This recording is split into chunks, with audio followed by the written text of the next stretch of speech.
to the What Fills Your Cup podcast. Thank you so much for having me. I am so grateful and excited that you are here today. Likewise. To start off every interview, HIIRO, what are we drinking today? Well, we are drinking the Clarity Kombucha. I'm drinking the Orange Dreamsicle and Chaga. And I have raspberry hibiscus. And it's women owned and from Vancouver. I mean, can we give a shout out to those individuals, whoever they may be? Booch, please. Mm-hmm. So to begin the interview, I would love for you to introduce yourself, talk a little bit about your upbringing. Sure. Maybe where you're from, your hobbies, interests, and share with everyone a little bit about who is HIIRO. Amazing. Well, hello world. My name is HIIRO Prince. I use he and him pronouns. I am coming to you from Vancouver, BC. And when people say, are you actually from Vancouver? I actually say I am from Vancouver. And by that, I mean Kerrisdale, so I have a little bit of, that's what's up kind of energy. I grew up with my parents and one older brother, 3.5 years older than I am. Okay, nice. And we basically grew up in a very, I don't know if I would say an interesting household, but our energies and how our dynamics as a family of four were definitely quite dynamic. And I love it. Lots of energies and polarities, if you want to call them that. Okay. So that made for a very eventful upbringing as a kid, as a teenager, growing up with mental health and neurodiversity. The neurodiversity part more late diagnosed, which I can get into later. But the mental health piece was very much like mental health has been in my family as far as I can recall. Mm-hmm. I come from 2 Holocaust surviving grandparents. So we, growing up, understandably, for those that are not as familiar with intergenerational trauma or that may not even be part of the Jewish community, that is a huge thread of kind of underlying mental health and PTSD and other forms of anxiety that are passed down through genealogy, through your upbringing, from how your parents may have been raised and how they may pass that into you as the kid that they're raising. So anxiety and mental health was always at the forefront of my family, especially on my mom's side, of trying to understand how she could take better care of her kids. So understanding how I looked at the world and how I functioned in the school system, in the socialization of even with other kids my age, and on the contrast side, how I navigated feeling more comfortable perhaps with people that were older than me. So I was very much an awkward, challenged individual as far as feeling like I didn't belong anywhere. I didn't understand how society functioned, and I honestly still don't. World, I don't, but thanks for putting me here to figure it out. And I didn't quite understand how to really find a sense of success in being a human, finding that self-esteem or confidence or love in myself until I fumbled to it now as an adult. I would love to hear you discuss a little upon what being neurodivergent was like for you growing up and how that looked in a classroom setting in your formative years. Yeah, absolutely. So when I was growing up, neurodivergent might have been a term, but it certainly wasn't a term like it is like in 2025, where people are like, oh yeah, I understand what that is or what that might mean or how that can relate, even if their knowledge of being neurodivergent might only be ADHD and autism, where there's like hundreds under the umbrella of neurodiversity. Look them up if you're curious. But I got diagnosed with multiple strands of anxiety, social, anticipatory, and separation. Yeah. So whether if that's abandonment or if that's like parting away from someone that you're close to, like codependent kind of ideas, and then also generalized with mood disorders. So I went through psychoanalysis, I went through school performance educational assessments and stuff for individual education plans to understand like what those different divergences might show up in the school system. But the diagnosis formally when I was about 8, 9, if I think that might have been when it was, was anxiety with mood disorders. But was I tested for autism and bipolar and BPD and all the other things that people might know a little bit more generally about today? I was.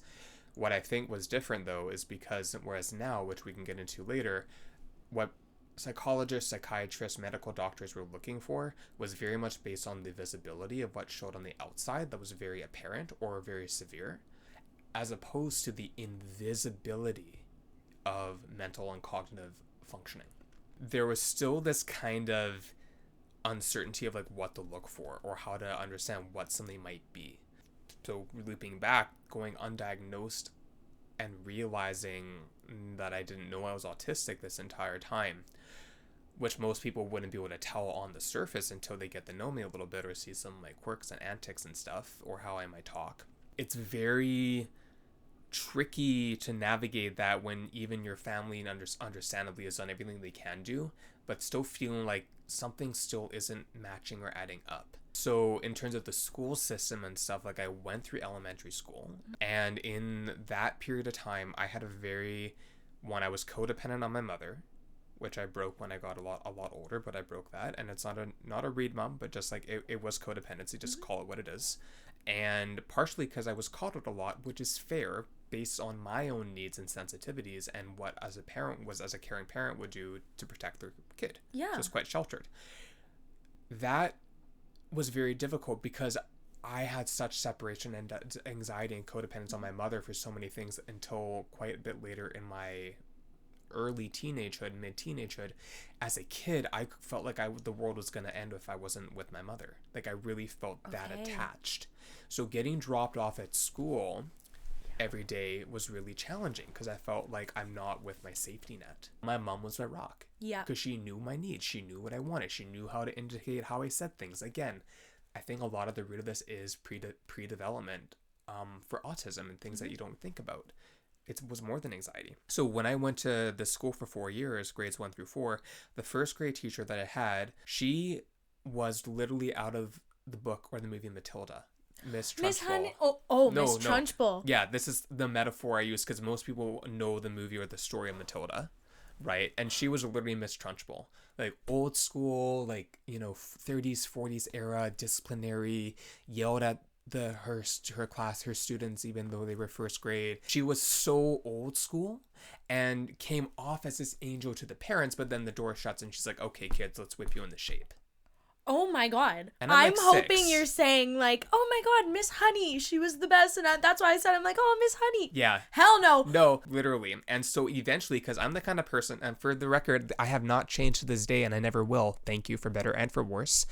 I will speak my mind when something isn't right. I will speak up. I will always seek injustice. I also thank my dad because he's a lawyer. So I think I got that sense of justice from my dad and his dad, who was also a lawyer. And my mom was a strong person too. So like, you speak your mind. And I sometimes and still don't know when to shut up or when to censor. I've gotten better at masking through that. But if you take the mask off of my autism, I will fucking tell you straight up what I need to tell you, even if it may be not the sweetest way of delivery. I'm very blunt. Which I love that about you, by the way. Thank you. And so I got my parents up and I got them involved to know what was happening. And eventually it got the teacher fired. It took a couple months, but the principal couldn't believe when they sat outside the door and saw how she could hear and how she was teaching in the class. They were like, oh my God, like, I can't believe this person is actually part of her faculty. How did we miss this? Also, you're 6. You're figuring out like, okay, I'm trying to make friends. I'm trying to figure out my way, being away, and especially with anxiety, being away from my biggest comfort. Totally. At a young age still. Yeah. And because I think, what is it, grade 1 where you start full day? It's kindergarten's the half day still. I think kindergarten's half day, yeah. So it's like, okay, I'm now in this new phase of learning and being put in the education system where I'm having to also learn literally how to be away from someone that I very much need to be around. Correct. In your shoes, let's say. And in a classroom of, I think, 28 to 30 kids, which could be bigger, it's a big room of people and many different personalities. My brain didn't have the bandwidth to keep up with that many different social personalities. I just didn't know how to keep up with jokes. I didn't know how to keep up with conversation. And I also came from a conversation style where like I was friends with the teacher or the camp counselor or the person in charge that was older that could talk about like real life shit, even though I might have been a single-digit-year-old kid. Because I was watching, fucking Survivor and reality shows and watching other stuff that my mom watched and was hanging out with my mom's friends because I would skip school all the time. So like I grew up around adults and talked about things. You think that talking to you, if I have a friend that's 7 years old and I ask them how's your mom doing, you think they're gonna fucking know how to answer that? Yeah. No, I would. I was a friend that went over to the friend's house and would like talk to their mom for an hour and say, I don't really need to play with you. I want to hang out with your mom and like cook or like talk about like, you know, what happened on this soap opera because my mom watches, you know, All My Children at that point, like whatever. Yeah. You know, I was very much that kind of odd one out, and I've always and still will be the odd one out. But as you kind of said offline, like I'm proud of that. Yes. I'm proud of that now, even though I'm still far beyond my time. I only feel people now are kind of either I'm catching up to them or they're catching up to me or we're meeting each other in the middle. I don't really think it matters which end of that matters, but I think there's something to that. So to wrap around back to like early elementary. So sadly, I then had that very deep-seated trauma all the way until I would say beginning of high school. Like every year, no matter what, first term I'd managed to be okay. And then spring break, and then second term would hit, and then the brain would want to fly. I would drop out. I wouldn't feel I could keep in school. I would feel challenged. I would do whatever I can to have school avoidance therapy, like behavior to get out. Yeah. Have my mom pick me up. So really, like between grades 1 through 4, which was at that school, I was always like the most improved because I would drop out and then come back because I would be threatened you'll be expelled or kicked out or whatever, which I understand. Yeah. And I'd be like, this is it. I gotta prove myself, and I would come back and get like most improved. So I would do that, and then eventually, now again, this is a whole other can of whoop ass, but it's still a funny story when I look back at it. I got expelled. In some ways I got expelled, or I kind of like expelled myself, maybe is a better way of putting it. You know, yeah, because that's who I am. And there's a thread with all this too. I was at the peak of like sometime somewhere in 4th grade. And then for 4th grade, I remember I was hitting a point where I was like, I gotta get out of here. I'm tired. I'm sick. I'm done. Understandably, they're like, well, you know, like your mom told us she can't pick you up, you know, as a way of disciplining, like gonna build a pattern of like, you gotta break these patterns, right? And she's gotta also be a parent, right? Now, my brother would always, like any brother would do, would bully me and insult me and influence in different ways. And so there was a lot of language that I might have not understood what it was, but I knew they were words that were powerful. And so I remember breaking down because I wanted to tell Miss Man something, and she was assuring me, calling me, like, you can tell me anything, whatever is on your mind, please, whatever, you know. And I was really afraid because I knew what I wanted to call her was not going to be a good thing. And so I said, Miss Man, and she's like, yeah. It's okay. You can tell me a thing. I said, I think you're a motherfucker. There's no way. So, oh my god, I love that you did that. I mean, that's like movie shit right there. That is. That's literally like That's a bit. That's a bit. That's like a kid's movie from like 1998. Like that would be in Matilda. Like That it would be in Matilda. Yes. You know, I get expelled basically. Yeah. The teacher rings me down, and the school used to be a church, so it's like 3 stories, a big building, and she drags me down to the basement to the library, where again, I'm here with the analogies. The librarians, she looked like that ugly old female mother librarian slug from Monsters, Inc. with the big hair and the big droopy face, and kind of sounded like she had smoked her whole fucking life, and including in the library, even though I couldn't see her smoking when she brought me in. And so I'm just sitting there, and she's like, you stay right there, young man. My teacher. I'm like, okay. And about like 40 minutes goes by, and then I hear this trampling down the hall, and it's my mother, super proud of me. And she looks at me and she's like, let's go. Yeah, she's like, let's go. You know what you did. My mom and I talked about this maybe a few months ago recently. And I looked at her, it's like, were you honestly surprised? And she's like, honestly, no, I was kind of waiting for something to finally happen. Long story short, and I really do mean long story short, I wound up at a school called Glen Eden. And it was a school that had different areas of interest for people that were either autistic, suicidal, or had suicidal tendency, or people that had anxiety and other forms of that. And some that needed like full-on attentive care, or some that were trying to work into through the help of a counselor and like youth worker that also doubled as like a tutor and teacher to teach you academics. That's basically where I ended up for a year and a bit. And so I ended up there, and basically it was this reintegration of me getting into like society, I guess you could say, learning how things work, how you do certain things in life as an adult would, I guess. And eventually I had like a one-on-one person that I really liked, and we went through my education stuff. And then the second year we brought me into a classroom that had like 2 other people. I started to excel in that setting. Okay. And that was really great. And then unfortunately, you know, life decided to do what it wanted, and my older brother Zach, He was diagnosed with acute lymphocytic leukemia, ALL, and that was in early 2003. So when he was diagnosed, obviously there was a lot of trauma and reassessment of life that came with our family. I want to say this might have been within the first 6 months of his year and a half of experiencing and battling with that, so he could have more at-home treatment and be in the hospital as he had a tap put into his chest. Yeah. And so I remember being told that this was happening and that he had to be conscious for the surgery, as opposed to sedated.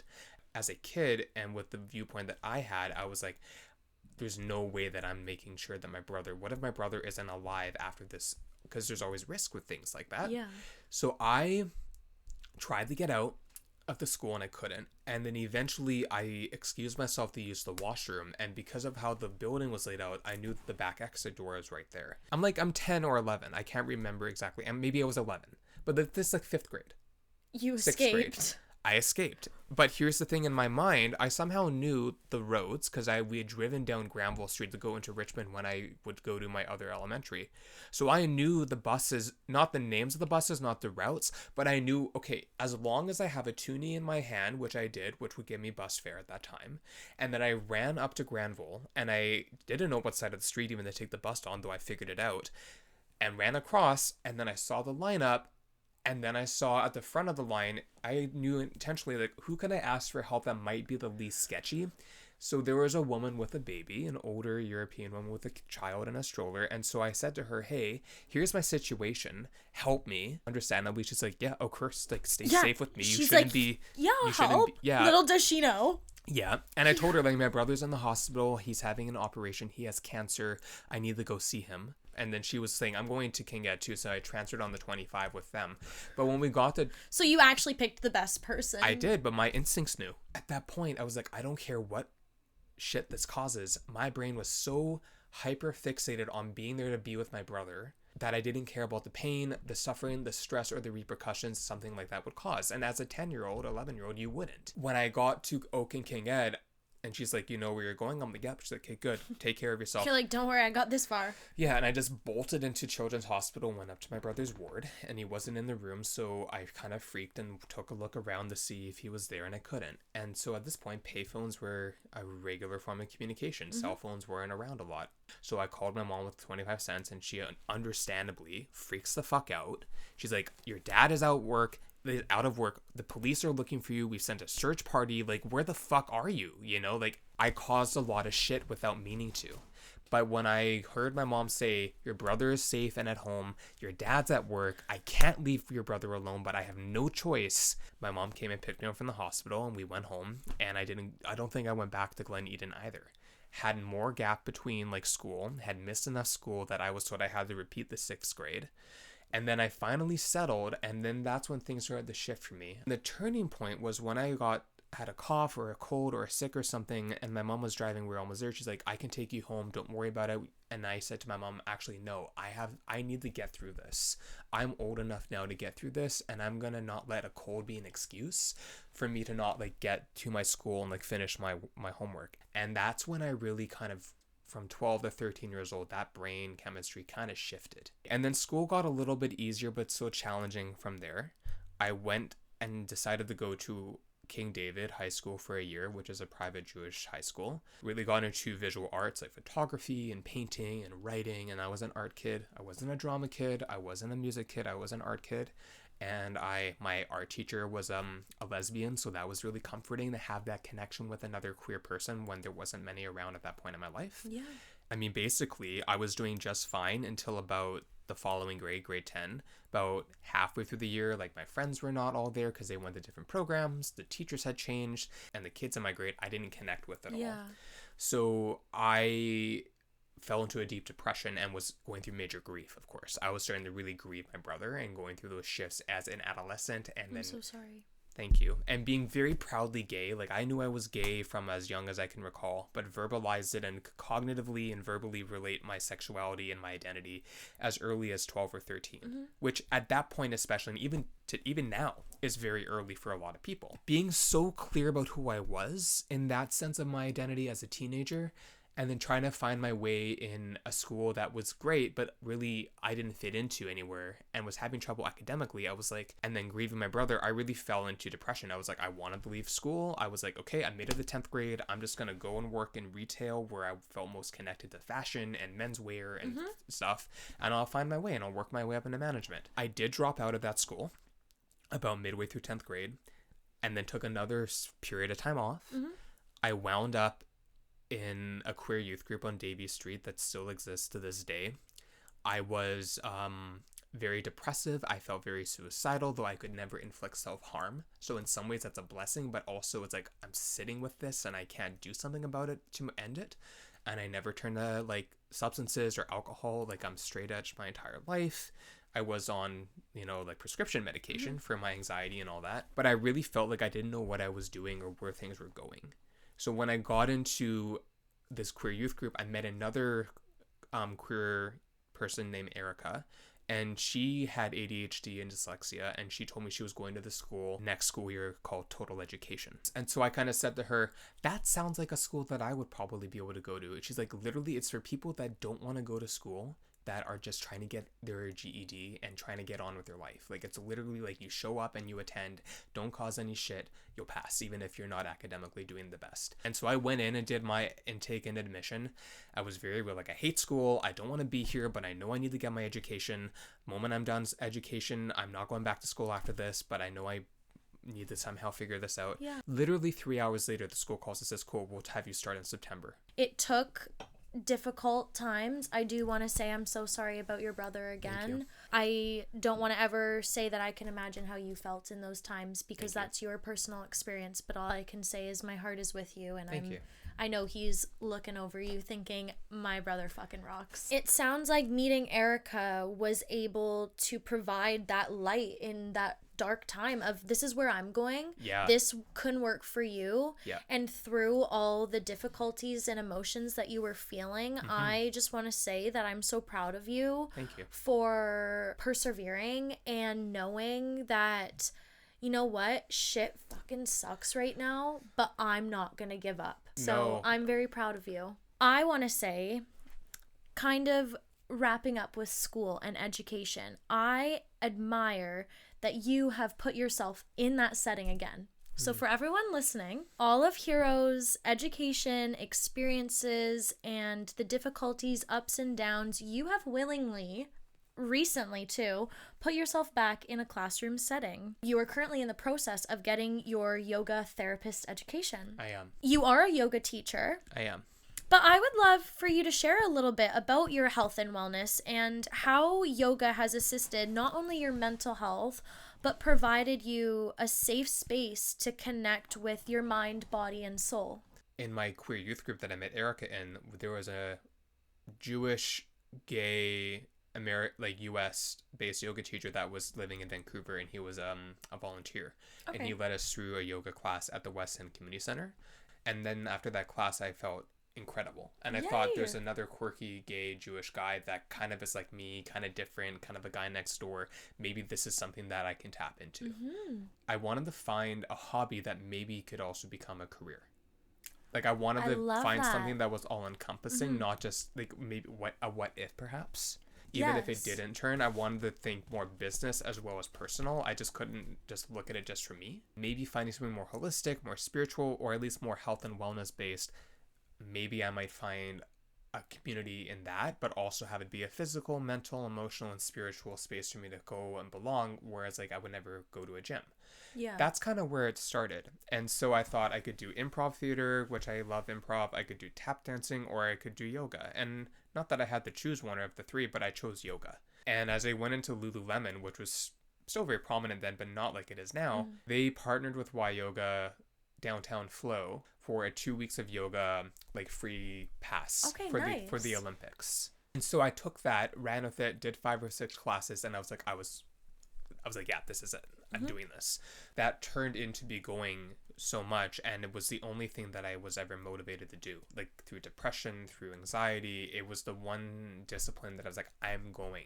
That's amazing that you found that in terms of, I have found something that clicks. It's working for me. It is healing me. It is bringing me joy. It is something that I feel passion for in terms of participating in. Yes. And now here you are not just participating, you're actually now teaching. Right, exactly. So that membership turned into me working front desk with WYOGA for just under 2 years. Yeah. That's where I met all my teachers, where I met a lot of friends and community people that ended up becoming my teachers or my own trainers.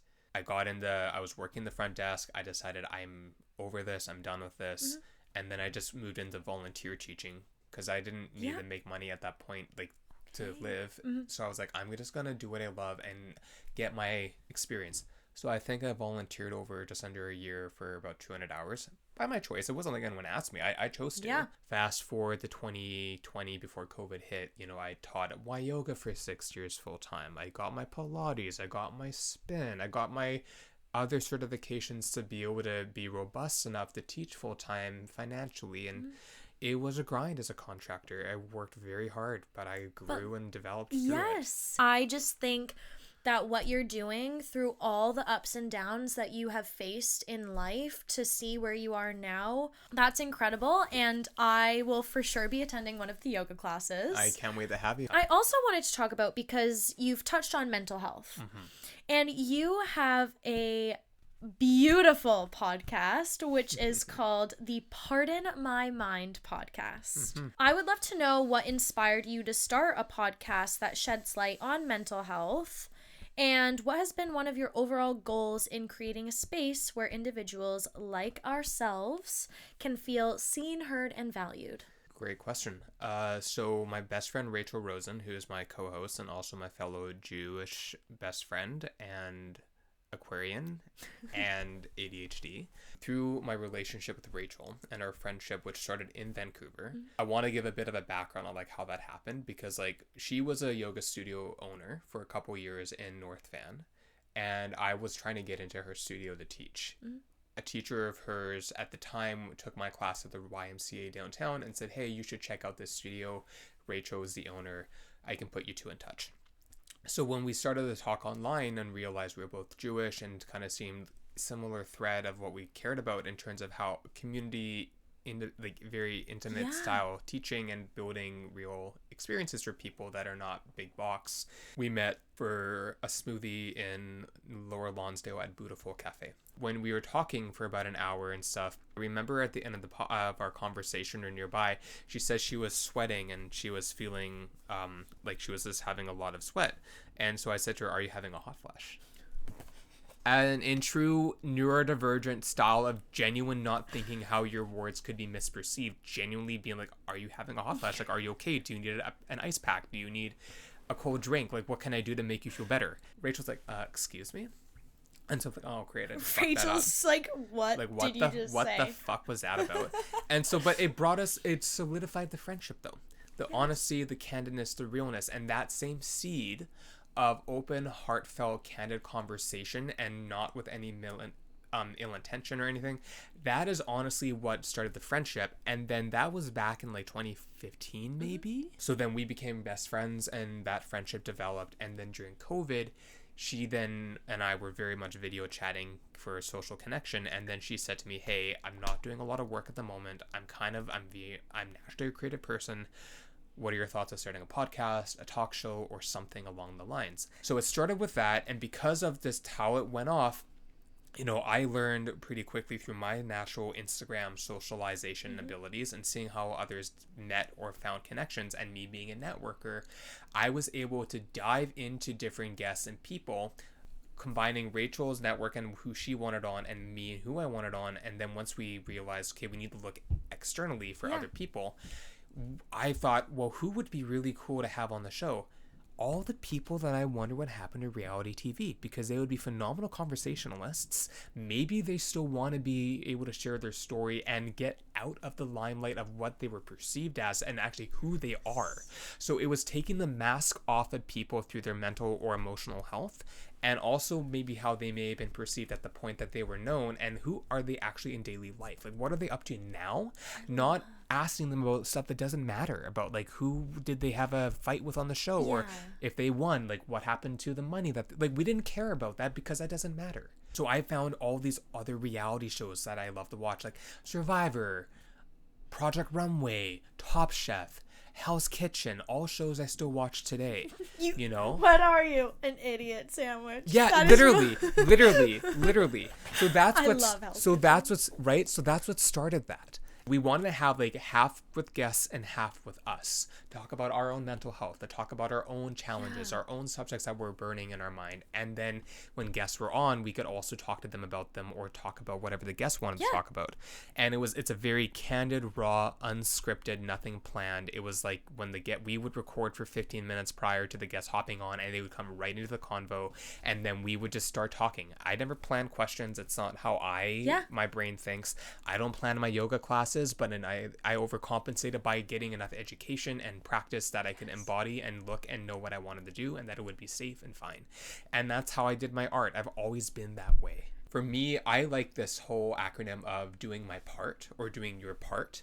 And for me, the words that symbolize my life are perseverance, ambition, resilience, tenacity. I love that. And that's really like the ethos of who I am, what my brand represents, true identity, yoga, true identity, yoga therapy in the next little bit. But the podcast was a launch pad to build those strengths in networking and communication, to utilize what I was strong in and get even stronger at. Yeah. And I'm very proud of what Rachel and I created, and are now through part of my mind. Still with a lot of the same ethos, but being a little bit more structured in terms of shortening our conversations, being more direct, and like we're pardoning our mind for blank. So whether if it's ADHD, whether if it's that, it just gives a bit more framework instead of conversations going all over the map and maybe harder to follow for some people that needs to be more linear. Totally. And we're also now recording more bi-weekly instead of weekly or monthly. Really focusing on less being more. I want everyone to check out the Part of My Mind podcast, because I just discovered it recently, and safe to say, I can't wait to watch future and all the episodes that you come out with, because I just, as getting to know you today, has brought so much just warmth and happiness in my day. And so I'm so grateful that you've been able to just sit down and share who is HIIRO, what makes you you, and on top of some really fucking funny stories. Like, I'm so excited to watch this back, and I'm so excited that I've built a friendship today, because it just means so much. HIIRO, my final question for you today, it is one that I ask every single one of my guests, and that is, HIIRO, what is your favorite thing about yourself and why? I would say my favorite thing about myself is that I am completely unapologetically myself.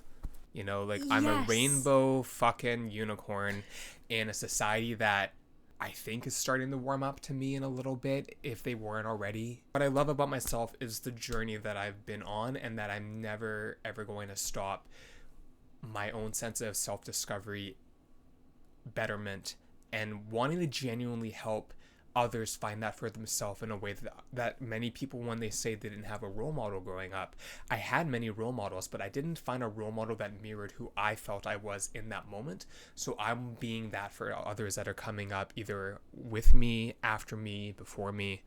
I want to make sure that I can represent everything that I felt that wasn't there for me. And that's through being a yoga teacher, a yoga therapist in the making, being a public speaker, being a story sharer, and really uplifting people to be the best that they can be, because I see their true identity. And if I don't, I sure as hell try to. Beautiful, beautiful words, and I could not agree more.